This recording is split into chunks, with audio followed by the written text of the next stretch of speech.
మీకు తెలుసా, ఒక వ్యక్తిపై 7 సార్లు పిడుగుపడింది, అయినా అతను ప్రాణాలతో బయటపడ్డాడు. అవును, మీరు విన్నది నిజమే.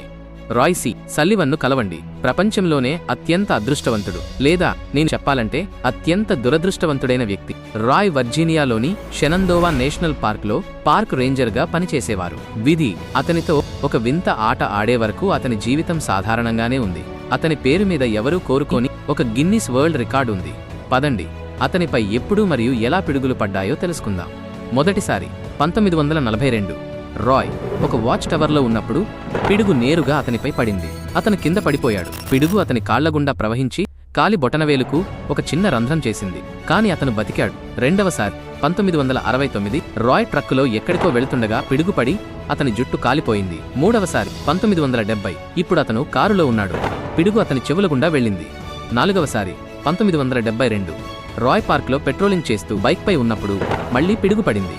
ఐదవసారి 1973 రాయ్ పడవలో చేపలు పడుతుండగా పిడుగు అతన్ని లక్ష్యంగా చేసుకుంది. ఆరవసారి 1976 అతను ఒక ఫుట్బాల్ మైదానంలో ఉన్నప్పుడు అతని తలపై పిడుగు పడింది. చివరిసారి 1977 రాయ్ తన ఫారెస్ట్ క్యాబిన్లో ఉన్నప్పుడు పిడుగు అతని ఛాతీ గుండా బయటకు వచ్చింది. 7 సార్లు పిడుగులు పడిన రాయ్ ప్రాణాలతో బయటాడు.